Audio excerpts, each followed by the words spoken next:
सफल बने, समर्थ बने, पावन बने जीवन। मीठी मुरली सुन के पाए सुख सघन। आज का चिंतन, आज का चिंतन। ओम शांति। Good morning.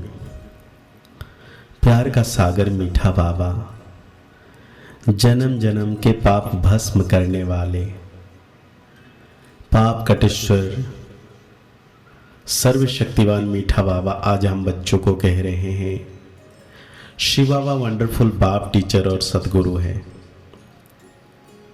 उसे अपना कोई बाप नहीं, वो कभी किसी से कुछ सीखता नहीं, उन्हें गुरु की दरकार नहीं।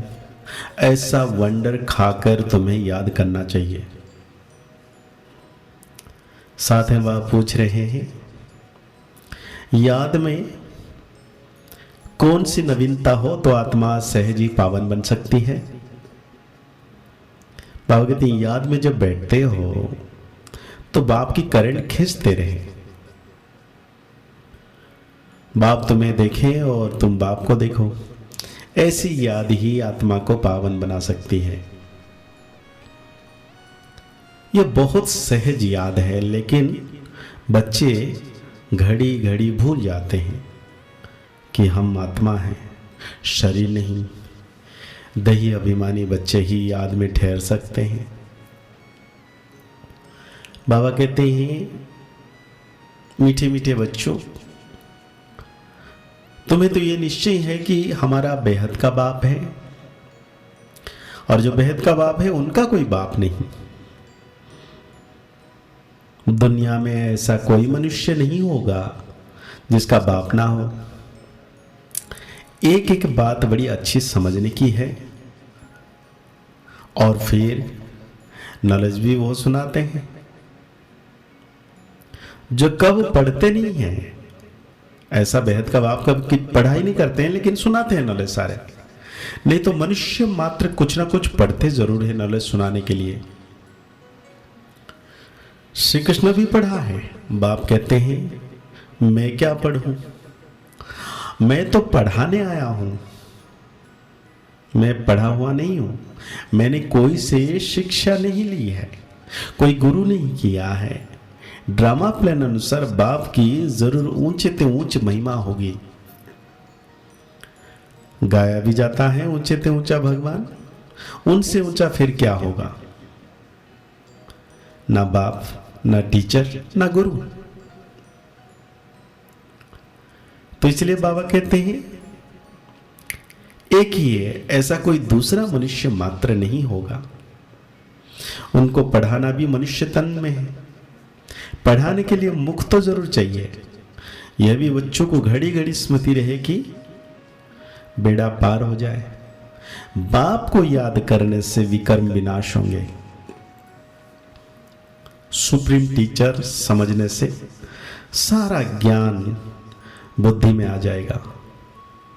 वो सतगुरु भी है, हमको योग सिखला रहे हैं। एक के ही साथ योग लगाना है। सभी आत्माओं को बाप को ही याद करना है, और सभी आत्माओं का फादर एक ही है। सब आत्माओं को कहते हैं, मामेकम याद करो। जितना हम बाबा को याद करेंगे, विकर्म विनाश होता जाएगा। एक बाप के बच्चे हम सब भाई भाई हैं। फिर जब बाप आते हैं प्रजापिता ब्रह्मा के तन में, तो भाई बहन होना पड़ता है। प्रजापिता ब्रह्मा मुख वंशावली, तो भाई बहन होंगे ना। भाई की बहन से कभी भी शादी नहीं होती है। तो यह सब प्रजापिता ब्रह्मा कुमार कुमारियां हो गए। तो भाई बहन समझने से जैसे बाप के लवली चिल्ड्रंस ईश्वरीय संप्रदाय हो गए। तुम कहेंगे हम हैं डायरेक्ट ईश्वरीय संप्रदाय। ईश्वर बाबा हमको सब कुछ सिखला रहे हैं। वो कोई से सीखा हुआ नहीं है, वो तो है ही सदैव संपूर्ण। उनकी कलाएं कभी कम नहीं होती और सबकी कलाएं कम होती है। हम तो शिव बाबा की बहुत महिमा करते हैं। शिव बाबा कहना बड़ा इजी है और बाप ही पतित पावन है। सिर्फ ईश्वर कहने से इतना जंचता नहीं है। अभी तुम बच्चों को दिल में जंचता है बाप कैसे आकर पतितों को पावन बनाते हैं। लौकिक बाप भी है, परलौकिक बाप भी है। पारलौकिक बाप को सभी याद करते हैं क्योंकि पतित हैं, तब याद करते हैं। पावन बन गए फिर तो दरकार ही नहीं पतित पावन को बुलाने की। ड्रामा देखो कैसा है। पतित पावन बाप को याद करते हैं, चाहते हैं हम पावन दुनिया के मालिक बने। शास्त्र में दिखा है देवताएं और असुरों की लड़ाई लगी, परंतु ऐसा तो है नहीं। अभी तुम समझते हो हम ना असुर हैं ना देवता हैं। अभी हम हैं बीच के, मतलब अभी तुमको कूटते रहते हैं। ये खेल बड़ा मजे के हैं। नाटक में मजा ही देखने जाते हैं ना। यह सब है हद के ड्रामा, यह है बेहद का ड्रामा। इनको और कोई नहीं जानते। देवताएं तो जान भी नहीं सकते। बाबा कहते हैं श्री कृष्ण को तो सीखना पड़ता है। उनके माँ बाप टीचर हैं, उनको गुरु की दरकारी नहीं, क्योंकि उनको तो सदगति मिली हुई है। यह भी तुम जानते हो, तुम ब्राह्मण हो सबसे ऊंचे। यह तुम स्मृति में रखो। हमको पढ़ाने वाला है बाप। हम अभी ब्राह्मण हैं। ब्राह्मण देवता कितना क्लियर है।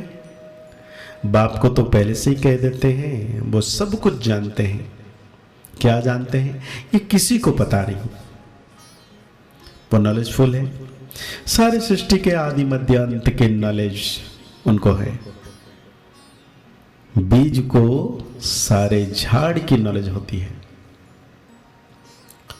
वो तो है जड़ बीज, तुम हो चैतन्य। तुम अपने झाड़ की नॉलेज समझते हो। बाप कहते हैं मैं इस वैरायटी मनुष्य सृष्टि का बीज हूं। है तो सब मनुष्य, परंतु वैरायटी है। एक भी आत्मा के शरीर के फीचर्स दूसरे जैसे नहीं हो सकते। दो एक्टर्स एक जैसे नहीं हो सकते। यह है बेहद का ड्रामा। हम मनुष्य को एक्टर्स नहीं कहते, आत्मा को कहते हैं। वो लोग मनुष्य को ही समझते हैं। तुम्हारी बुद्धि में है हम आत्माएं एक्टर्स हैं जो शरीर द्वारा डांस करते हैं। जैसे मनुष्य बंदर को डांस कराते हैं, यह भी आत्मा है जो शरीर को डांस कराती, पार्ट बजवाती है। यह तो बहुत सहज समझने की बात है। बेहद का बाप आते भी हैं जरूर, ऐसे नहीं कि नहीं आते। शिव जयंती भी होती है।